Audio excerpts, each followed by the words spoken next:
봉독한 말씀을 통해서 하나님께서 저와 여러분에게 은혜 주시기를 원합니다.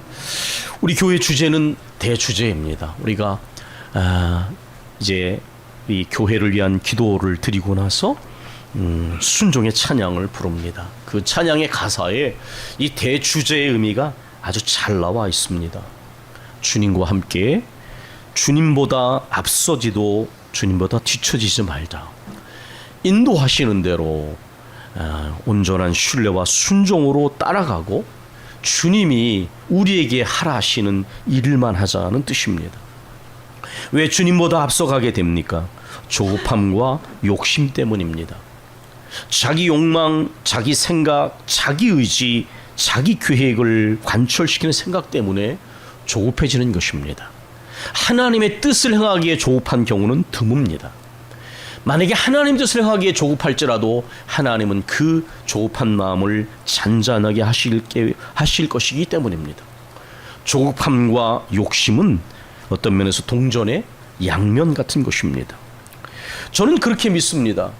개인적으로나 가정적으로나 교회적으로나 주님과 함께 가는 길이 더딘 것처럼 보여도 가장 빠른 길이에요.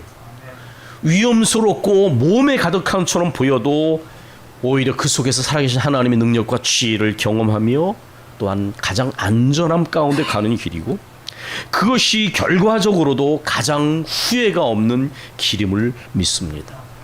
이것은 믿어야 하는 의지 때문이 아니라 저 자신의 삶에 지나간 삶을 돌아볼 때, 또 많은 목사로서 성도들이 살아가는 삶의 과정과 때는 이 땅의 삶을 마치는 것을 볼 때에 저는 이 고백이 점점 더 확신으로 가득 차게 됩니다.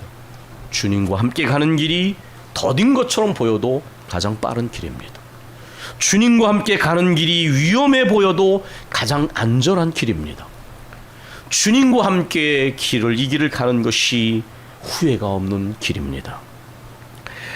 출애굽기 32장은 모세가 40일 동안 하늘의 성전의 모형인 성막과 십계명을, 거기에 대한 이제 말씀을 받는, 또 그 두 돌판을 받는 그러한 일을 위해서 산 위에서 40일을 머무는 동안에 우리가 잘 아는 것처럼 이스라엘 백성이 타락하여 금송아지를 만든 사건이 기록되어 있습니다.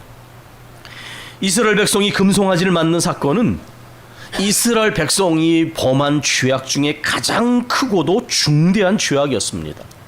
왜냐하면 하나님께서 그들의 우상 숭배에 대하여 그들이 부패하였다 이렇게 말씀하셨는데, 부패했다라는 이 히브리어는 샤트라는 단어인데 그 의미가 망치다, 폐허로 만들다 그런 뜻입니다. 하나님께서 그들에게 베푸신 이제까지 출애굽부터 광야의 모든 여정에 베푸신 크고도 헤아릴 수 없는 수많은 은혜들을 헛되게 만드는 것이고, 하나님과의 언약 관계를 근본적으로 파괴하는 사건이었기 때문에 그렇습니다. 그러면 이스라엘 백성들은 왜 금송아지를 만들었을까요? 출애굽기 32장 1절에 보면 이런 편이 나옵니다. 모세가 산에서 내려옴이 더딤을 보고, 누가? 이스라엘 백성들이 자신들의 생각보다 모세가 내려오는 시간이 너무 더뎌지니까 8절 하나님께서 이렇게 말씀하십니다. 그들이 내가 그들에게 명령한 길을 속히 떠나 자기를 위하여 송아지를 부어 만들고, 우리가 말씀 한 단어 한 단어 속에 있는 의미를 이렇게 되새기게 되면 마치 씹을수록 맛이 나는 것처럼 하나님의 말씀의 의미를 깨달을 수가 있습니다. 모세를 기다리지 못하는 조급함이 금송아지를 만든 것이었습니다. 그런데 그 조급함의 원인이 뭐였느냐? 자기를 위하여 송아지를 보면 만든다. 이 대목은 우상과 관련된 대목인데 거긴 항상 앞에 있는 표현이 있습니다. 자기를 위하여 우상을 만들자.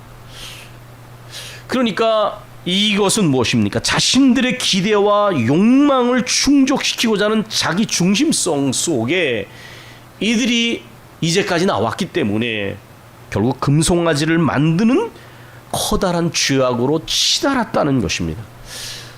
속기 떠나 어쩌면 이렇게 쉽게 하나님의 은혜를 배반할 수 있겠나? 어쩌면 그렇게 믿음의 기억력이 쉽게 마비될 수 있을까? 사실 그것은 이스라엘 백성들의 모습일 뿐만 아니라 우리의 모습이기도 합니다.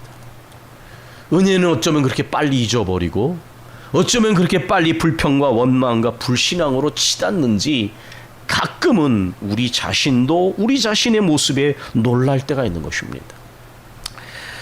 이러한 이스라엘 백성들의 불순종은 근본적으로는 하나님에 대한 조급함, 그 조급함 밑에 깊이 깔려있는 자기 중심성이 작용한 결과입니다.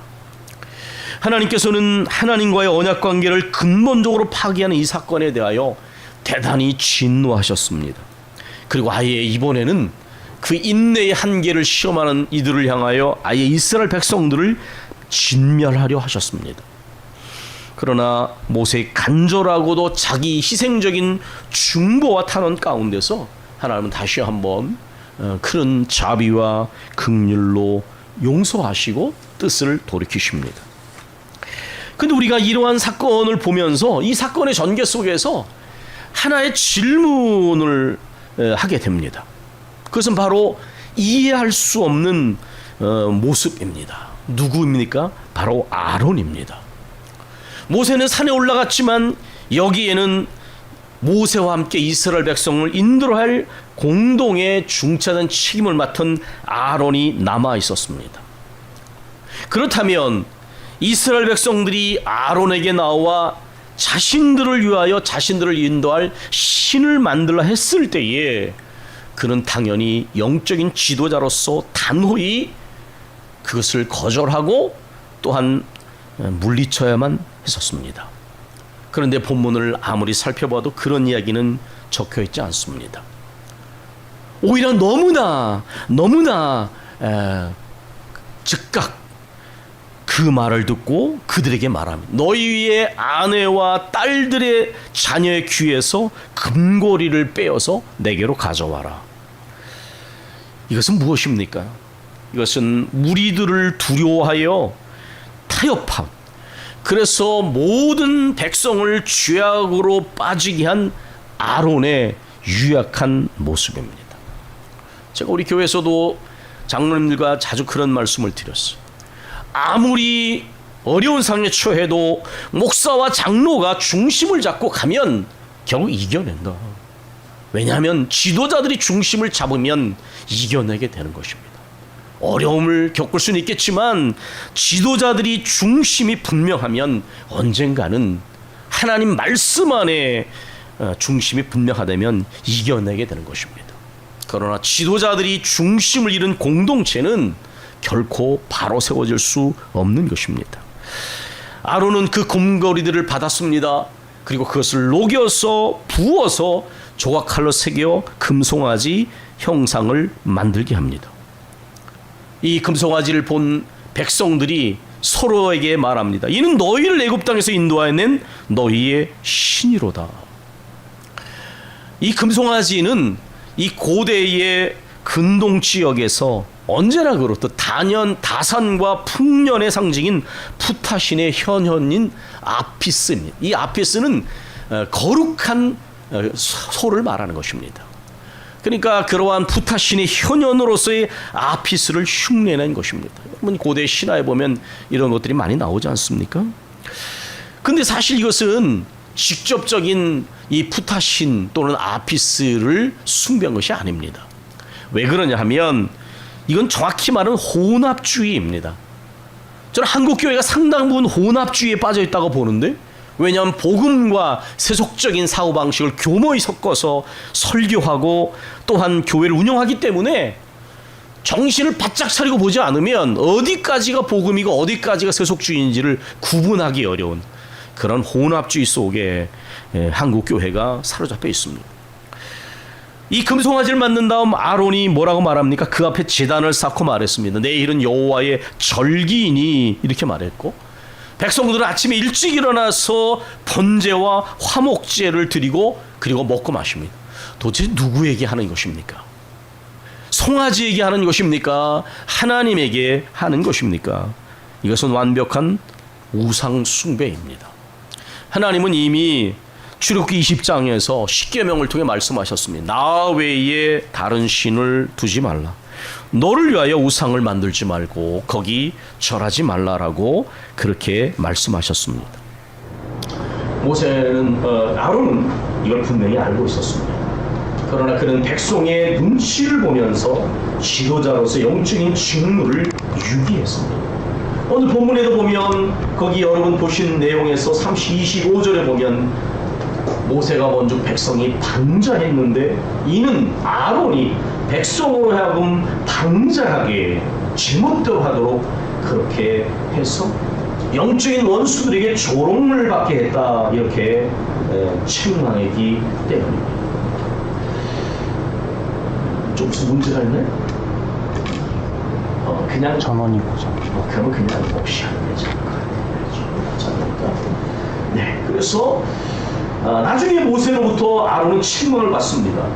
이 백성이 도대체 당신에게 어떻게 하였기에 당신이 그들을 큰 죄에 빠지게 하였느냐라고 강하게 책망을 합니다.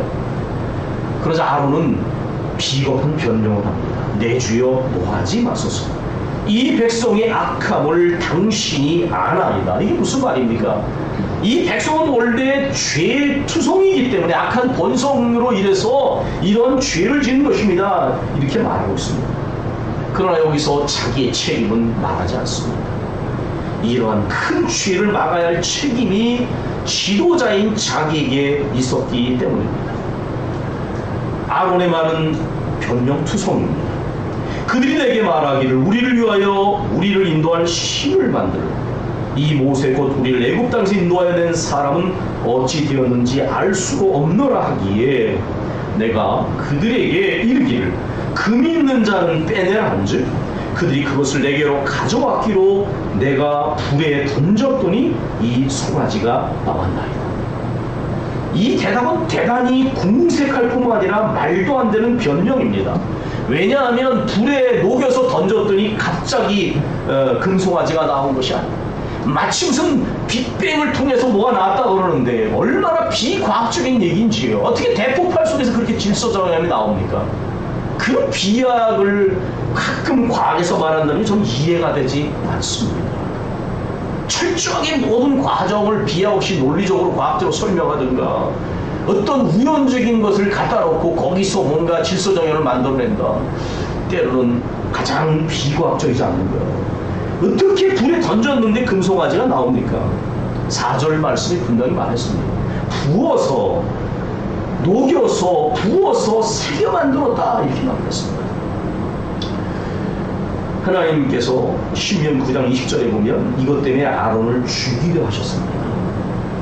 지도자의 책임은 야고보서가 말한 것처럼 늘 가장 큰 거예요. 너희는 많이 선생이 되지 마라. 선생된 우리가 가장 심판을 많이 받을 줄 알고 너희는 많이 선생이 되지 마라. 남을 가르치는 자리는 언제나 남을 인도하는 자리는 무거운 책임이 따르는 것이죠. 그러나 이 순간에도 모세는 간절한 기도를 드렸고 하나님이 이 아론을 용서해 주셨습니다. 그의 생명을 보존해 주셨습니다. 그러나 이 일로 인하여 이스라엘 백성, 우리가 본문에 본 것처럼 3,000명이 죽임을 당하게 되었습니다. 로마서 12장 1절로 2절, 우리는 이 말씀을 잘 알고 있습니다. 너희는 이 세대를 본받지 말고 오직 마음을 새롭게 함으로 변화를 받아 하나님의 선하시고 온전하시고 기뻐하신 뜻이 무엇인지 분별하도록 하라. 시대의 대세라고 해서, 시대의 큰 흐름이라고 해서, 다수라고 해서, 힘 있는 사람들이 취하는 방식이라고 해서, 언론이 떠든다고 해서 따라가서는 안 된다는 것입니다. 신앙인이라면 적어도 이 세대를 본받지 말아야 한다고 말씀하십니다. 하나님이 선하시고 온전하시고 기뻐하신 뜻이 무엇인지를 더 우선적으로 생각하고 더 중요하게 생각하라고 말씀하고 계시는 것입니다. 예수님께서도 이렇게 말씀하셨습니다. 사람을 두려워하면 올무에 걸리게 된다. 아론은 백성을 두려워하여 그들에게 맞추어 주었고 그들의 그릇된 요구를 들어줌으로 공동체를 망가뜨렸습니다. 여러분, 시대적 흐름, 대세, 다수라고 해서 항상 옳은 것은 아닙니다. 신학에서는 이것을 수능주의라고 부릅니다. 제가 박사 논문을 쓴 아르토 리히는 어느 책에선가 이렇게 말했습니다. 보수에 맞추든 진보에 맞추든 수능지에 빠져서는 안 된다, 그리스도는. 왜냐하면 보수라고 해서 다 옳은 것도 아니고, 진보라고 해서 다 옳은 것도 아니고, 보수라고 해서 다 틀린 것도 아니고, 진보라고 해서 다 틀린 것도 아니기 때문입니다. 지금 우리 사회에서는 마치 자신들은 전능한 하나님의 경지에 있는 것처럼 말합니다. 그러나 어떤 개혁이든 진보이든 자기 성찰과 반성 능력과 절제와 겸손을 잃어버린 세력은 반드시 타락하게 돼 있다는 것을, 반드시 변질되게 있다는 것을 역사는 우리에게 아주 자주 보여줍니다. C.S. 루이스도 자신도 한때는 그러한 수능주의에 빠졌다는 사실을 고백하고 있습니다. 그러나 그에게는 톨킨을 비롯한 좋은 동력자들이 많이 있었습니다. 잉크니스를 중심으로 해서 특별히 오웬 바필드라는 사람이 자신을 그러한 수능주의에 덫에서 구해주었다고 고백합니다. 좀 인용을 해보겠습니다. 우리 시대의 가장 강력한 위신 중 하나는 진보라고 한다. 현대 사회에서는 변화 그 자체가 가치 있는 것으로 간주됩니다. 제가 학교에 있어 보니까 요즘 학교가 뭔가 뭐를 하지 않으면 안 되는 강박관념에 시달리고 있어요. 그 변화가 좋은지 아닌지 상관없이 막 뒤집어놔요.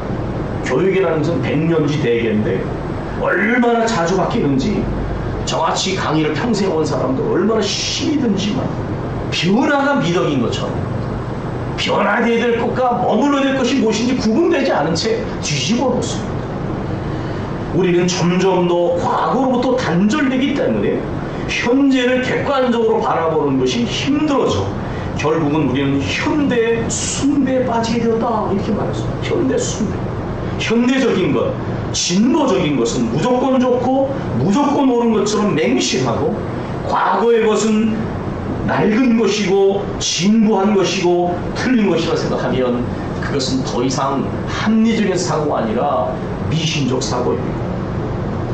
루이스는 진보라는 미신에 빠진 현대인들에 대한 우려를 그의 케임브리지 대학 교수 취임에서 현대에 대한 강연에서 밝힌 적이 있습니다. 저는 루이스가 한 말이 20세기 중반에 한 말이지만 21세기에 유효하고 더 적합하다고 느끼고 있습니다.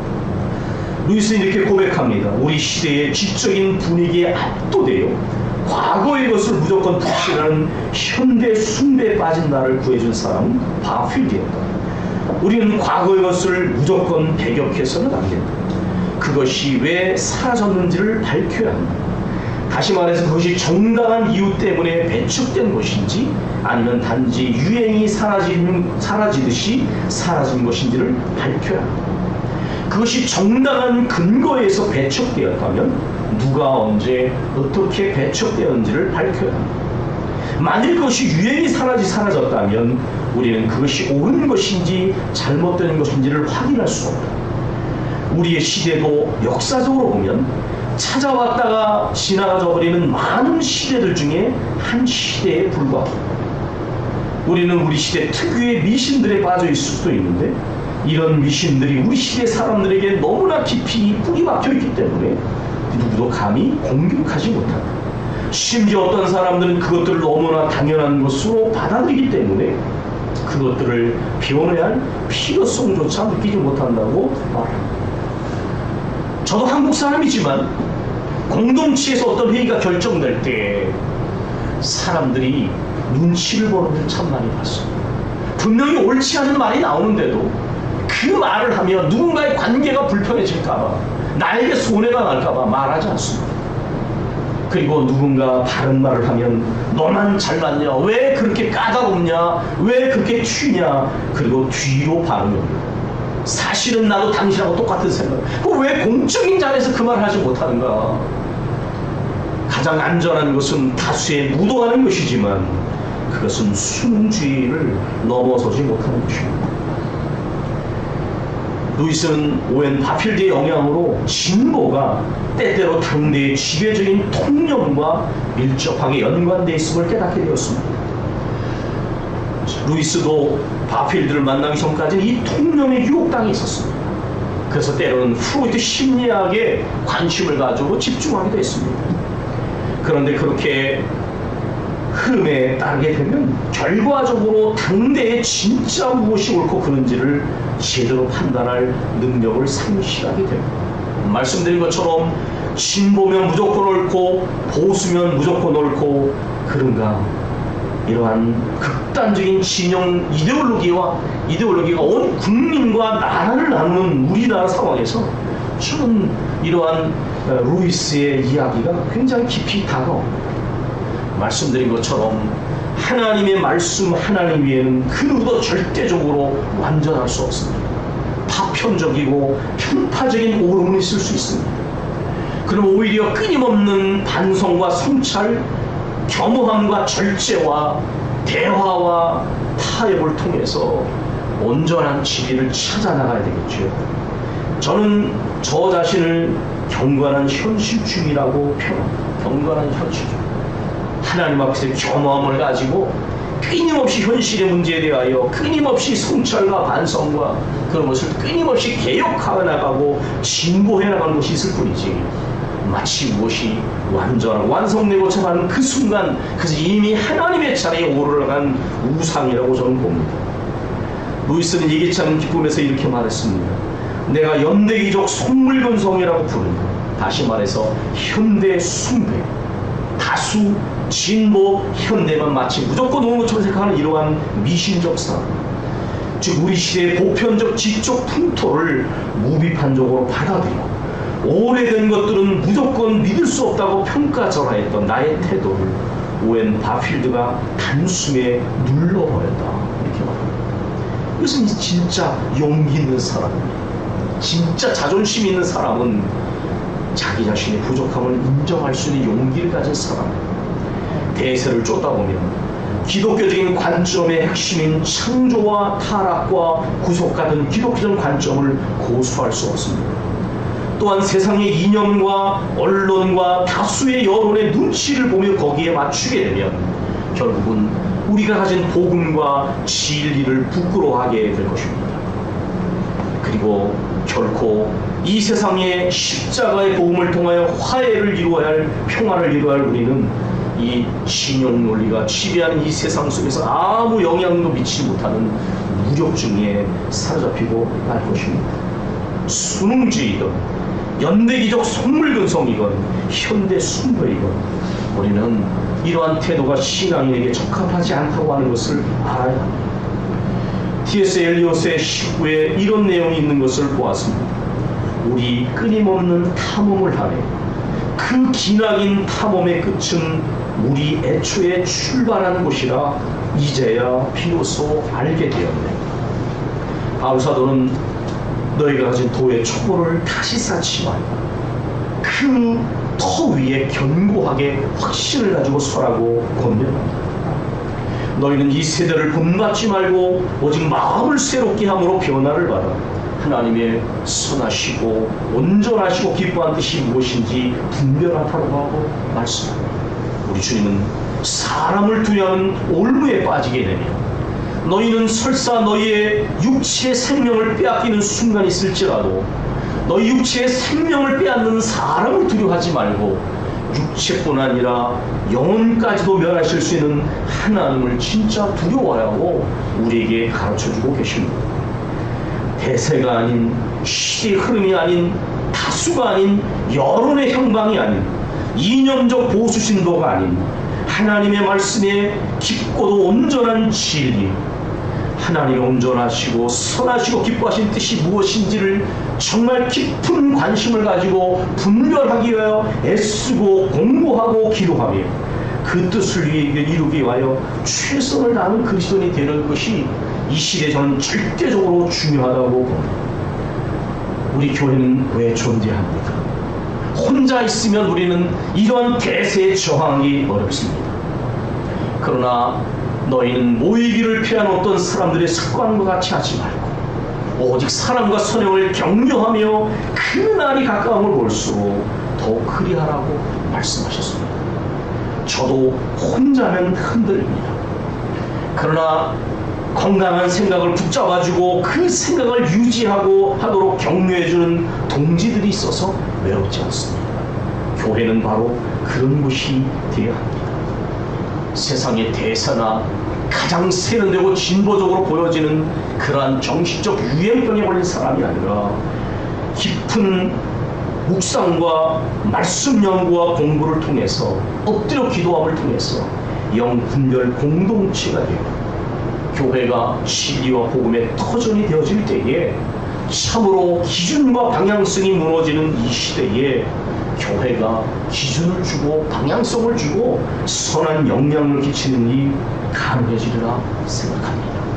우리 모두 함께 서로를 격려하면서 우리 교회가 그렇게 서도록 그리스도인들이 이 세상에 분명한 영향력과 기준을 제시하도록 우리가 관심을 가지고 나가기를 원합니다. 함께 기도하겠습니다.